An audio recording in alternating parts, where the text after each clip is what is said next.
My YouTube channel, drenched in gloom. Viewers were ghosts, nowhere to be seen. My bottle of high-grade painkiller stirred nervously under my coat. But ultimately, the pills would help ease the pain. Turn around, walk away, and quit abusing painkillers. Would have been the smart thing to do. I guess I wasn't that smart. So much for being subtle. So, is Max Payne worth playing in 2024? Has it been too long? Does it feel outdated? Were trench coats ever popular to begin with? But most pressingly, can it still offer a unique experience in a world of games that copied its mechanics and formula up to 23 years later and still going strong? These questions and more, drenched in gloom. Max's innocent baby, a ghost, nowhere to be seen.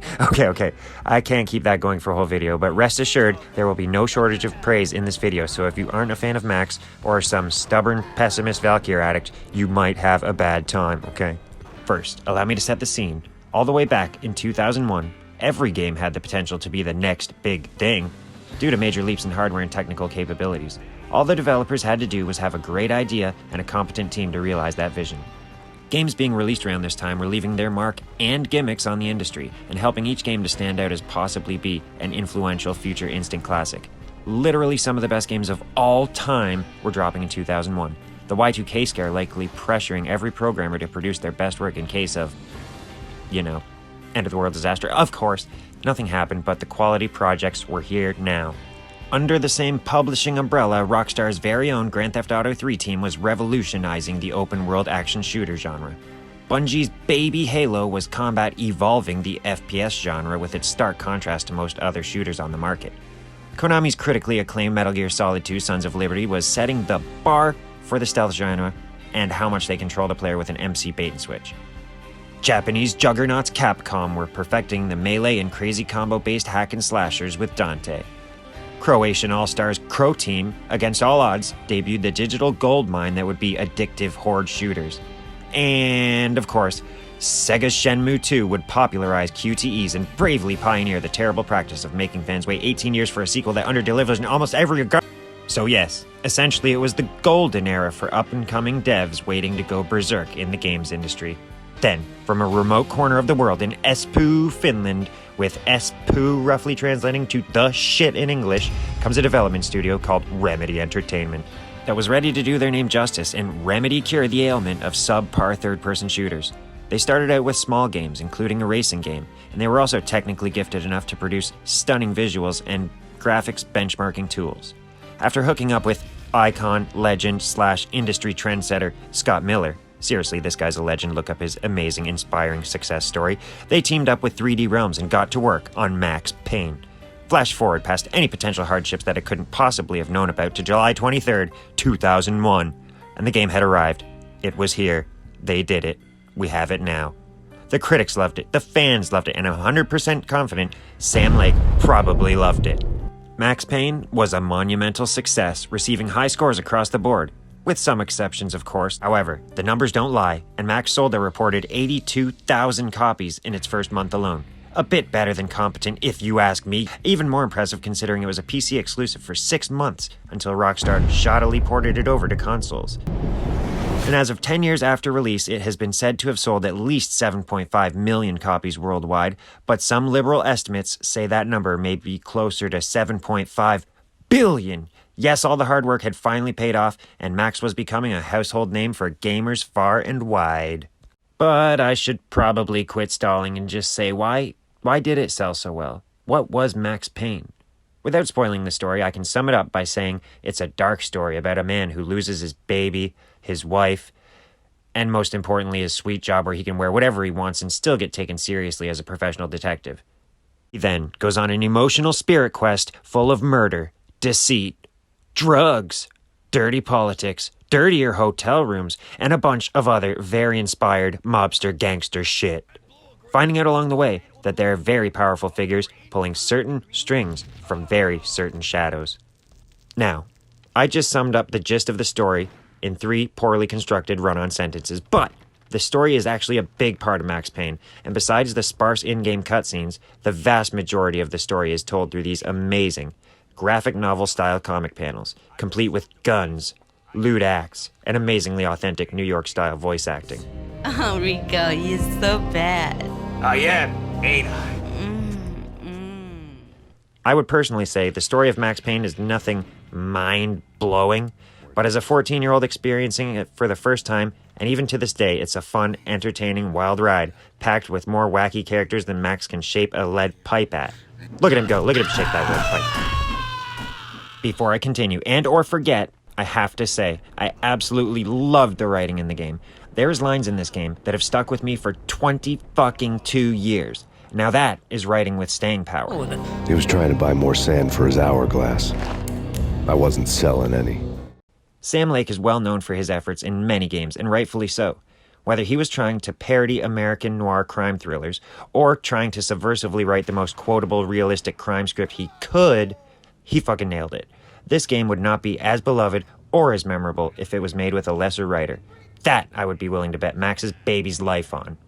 And there is no shortage of writing in the game either. Sometimes you get like a whole 3-panel spread just when doing something seemingly insignificant, like hitting a switch or answering the phone. Sam Lake is a talented and creative man, and if it wasn't already the most well-known piece of Max Payne trivia in history, I will for the first time iterate that Sam Lake is indeed the face of Max's character model in the game. And if you Google it, Sam himself has a comprehensive tutorial on how to pull off the trademark Max Payne grizzled cop facial expression so you too can don a trench coat and start abusing painkillers. I know I did. Sam's a good sport, and this ends the unintended, off on a tangent man crush sounding section of the video. And now, for arguably the best part of the game, the motion blur effect. This effect has... No, I'm kidding. It is the gameplay of Max Payne. It cannot be overstated how ahead of its time this game was when it came to the fun third-person shooter gameplay at the time.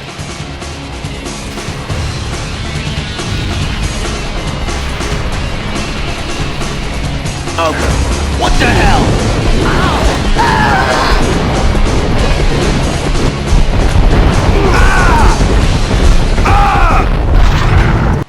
More specifically, the tight controls and mechanics tied to said gameplay.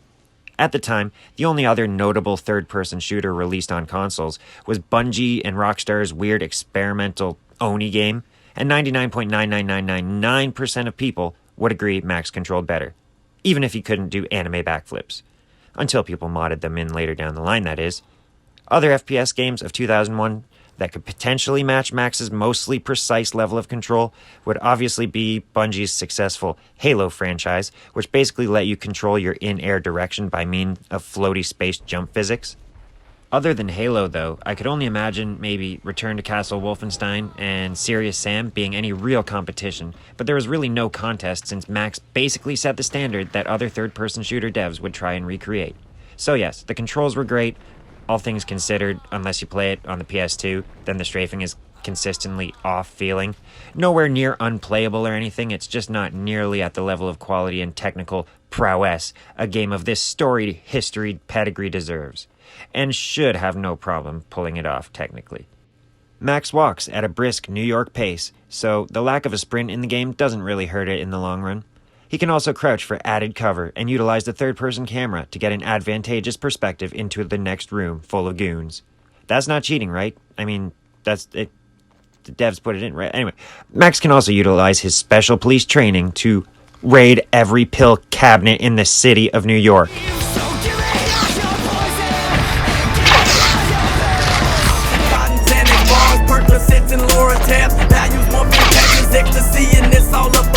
What you want, what you need, hit me up, I got you, man. What you want, what you need, hit me up, I got you, man. Anyway, just when you thought Max couldn't possibly get any cooler, I untimely introduce his signature move/ability, and that is the revolutionary and definitely Matrix-inspired bullet time and shoot dodge, baby. As we establish, Max is definitely perked out of his mind and numb to the pains of the world. So when shit hits the fan, Max can do a badass slow-motion dive to avoid enemy fire, and generally fire back looking as John Woo-inspired as one possibly could. Regardless, the shoot dodge is great and can't be abused since you have a limited amount of the game's other main draw, bullet time. Bullet time is legit just slow motion to help you get the upper hand or a clearer shot while firefights get out of control. I believe your bullet time meter hourglass thing fills up with each enemy killed, which helps keep the gameplay engaging and promotes skilled gameplay and time management. The whole slow motion and bullet time thing was such a great idea that the concept alone sold people already into shooter games.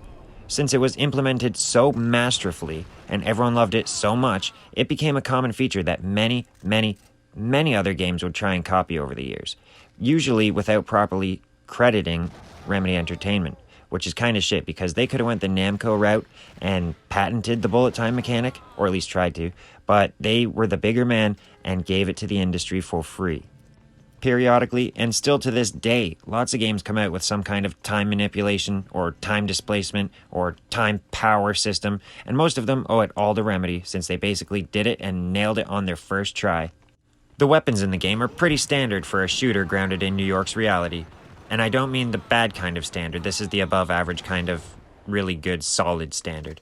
Max starts off with his trusty, rusty, and probably tetanus and blood crusty lead pipe, also with his faithful 9mm Beretta. The pipe is best used when Max needs to break open crates for supplies, or to smash his way through cracked doors or inviting-looking windows. It can be used as a last resort too, if all your ammo is spent, but doing so gets you kind of uncomfortably close to Max being shot in the head at point-blank range. The better option is always the Beretta. It's decently accurate, and for a starter/fallback pistol, it holds its own when it needs to. Later in the game, you get access to the Overcompensator, aka the Desert Eagle, for max damage and overzealous insult to overly violent injury. This thing is so beastly it could crush and liquefy Max's baby, and it requires both hands for Max to fire, but it's well worth it for the sheer force. And of course, it wouldn't be a good shooter game if it lacked shotguns. And luckily, you'll find the pump-action shotty and the sawed-off charitably early in the story. These guns are fantastic, and unless you're looking for a ranged weapon, both of these shotguns rise to the occasion and deliver in terms of power and some tasty sound effects. After that comes the first appearance of the Ingrams, a micro SMG that fires stupidly fast. Like, I'm talking seconds of holding the fire button and you'll be reloading. The Ingram comes in handy for small clusters of enemies, and I was basically always out of ammo for it because of how good it was and how apparently even tapping the fire button will default shoot 4 rounds no matter what. Thing is crazy good. And later on in the game, when Max starts encountering the tougher and better funded enemies, he will then get access to some of their sweet-ass military level gear, such as the often mythical and only spoke of in hushed tones Jackhammer 12-gauge auto shotgun, which we all know is hands down one of the baddest assest shotgun inventions ever produced by simple man. Also acquired by completely legal means, Max gets his hands on a shiny Steyr SSG sniper rifle, complete with zooming capable scope and the potentially also industry first of the slow-mo bullet cam. Games like Sniper Elite and Zombie Army basically took the bullet cam idea, added X-ray ball shots, and then built a successful franchise out of it. More unnecessary proof that Max Payne was influential in more ways than one. And how are you going to top those guns? I will tell you how, with the most patriotic assault rifle ever to grace the hands of North Americans, the Colt M16 Commando, brother. This particular gun is loud, proud, and shouldn't be allowed due to its tried-and-true reliability and assaulting capabilities. Accurate and powerful, potent and beautiful. Once you find this gun, you'll love it. Rounding off this sleazy repertoire of death is the M79 grenade launcher, known best for countless war crimes and its notable scene in Terminator 2 Judgment Day. Yeah, you know the one I'm talking about. This gun thunks out a grenade that explodes on impact and actually has a somewhat predictable arc trajectory, so you don't have to rack your brain with a quick physics problem before firing into a group of goons. It shoots 1 round before needing a quick reload, but I'd say this is Max's BFG type, clear the way, kill fucking everything kind of gun.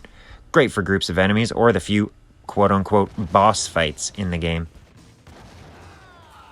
Oh yeah, and I can't forget the surprisingly good and useful 2 throwable weapons. And also, Max really should have joined Major League Baseball because he has one fucking hell of a throwing arm. Like, out of the way, Mark McGuire. Max Payne's going to the World Series, and he's bringing hand grenades to throw. Or maybe some Molotovs. Either way, when used as instructed, the throwables are extremely useful for enemies behind cover, or the ones that get all jammed up in a corridor just asking to be killed. It's even better when you get a triple kill, and the sound clip plays like 3 times simultaneously, and the audio mixing of the early 2000s comes through. And while not really a weapon itself per se, the last and possibly most arthritis-inducing combat advantage Max has is the ability to dual fucking wield. That's right, they didn't just say John Woo for nothing. Come on. Okay, John Woo. All right, come right in. It's a trap! It's Payne! Taking direct inspiration from Mr. Wu, when Max finds a second available one-handed weapon, he'll automatically pick it up and go to town. Sadly, his MLB arm skills aren't transferable, and he can only dual-wield the Berettas and the Ingrams. I kinda wish there was, like, a secret for dual sawed-offs or something, but that's something else modders eventually took care of in the future. Going akimbo with the guns seemingly and logically reduces Max's accuracy a little bit, but it's a fair price to pay for doubling your bullets fired, especially with how fast Max can blast those Berettas. Oh yeah, and there's a baseball bat, still sticky with Max's blood all over it. It works and swings exactly like the lead pipe. Despite being bigger, I think they'd still share the same hitbox. Next! I mean, obviously it's an older game with older textures and older tech, but to be honest, shit still looks fantastic. It looks like a convincing digital depiction of New York. The level design and textures all still have that early 2000s look too, that I'll always appreciate. I always thought Max Payne had the coolest levels when I first played it. It left a lasting impression on me and how I viewed New York as an outsider, along with a few other notable depictions in pop culture, obviously.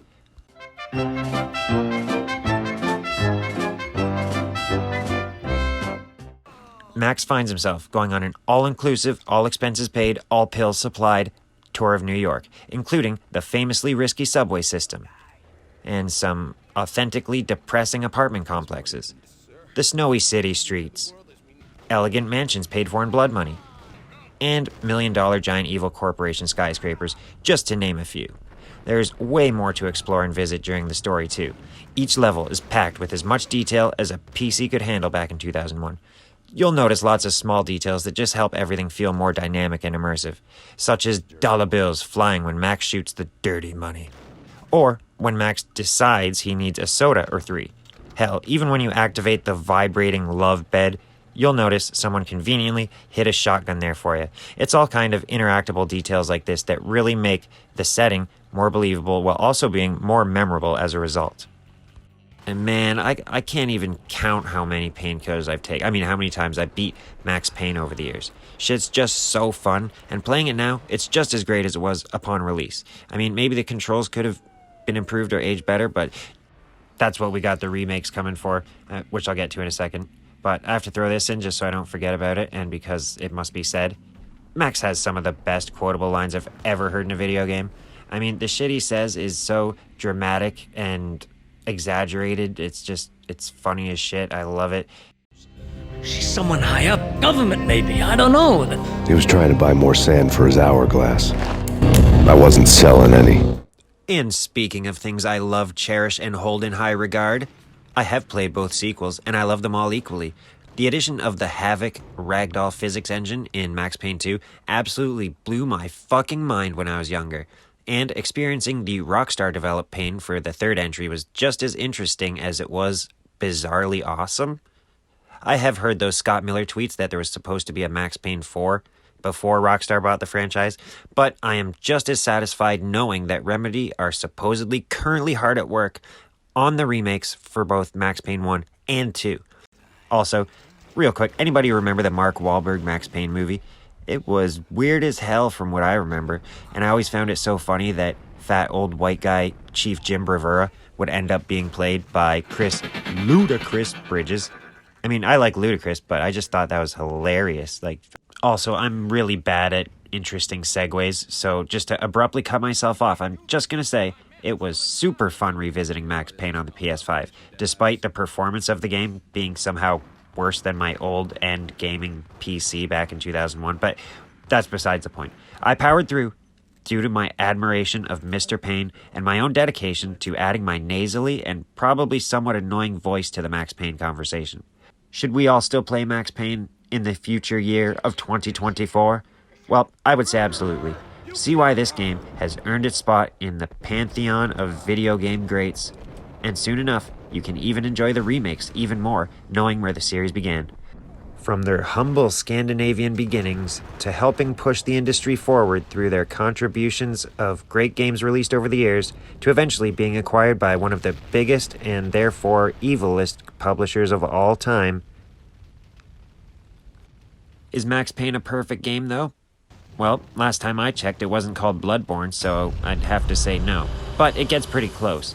It manages to tell a cheesy, yet dramatic, yet overly serious, yet dark humor-laden story that, if nothing else, it'll at least hold your attention till the very end, and maybe provide you with some great laughs. But it gives the story, it has addictive core gameplay with the added bonus of the bullet time and shoot dodging, just to keep it from getting overly stale. It introduced everybody to the many interesting characters of the Max Payne universe. It has fun, memorable scenarios with scripted set pieces that would make Hollywood blush. And it wasn't afraid to get experimental in some parts. But allow me, if you will, friends, to refrain from the dead baby jokes for all but a moment. And thanks again, anyone who's watching. I appreciate every single one of you more than the feelings Max has for Mona. Please let me know in the comments when you first played Max Payne upon release or later with one of the re-releases. Or which in the trilogy is your favorite. Are you a Rockstar or a Remedy person? Or, wait, if you're going to check out the remakes, I'd like to know. And Remedy need to make a statement soon because the wait is painful enough and I am running out of painkillers. This New York minute is feeling like an eternity, and you don't be afraid to leave me a comment. Please tell me how you really feel because I value everybody's opinion and generally love reading them and talking about Max Payne. Please subscribe. Thanks. Be sure to subscribe to my channel if you haven't already, because subscribe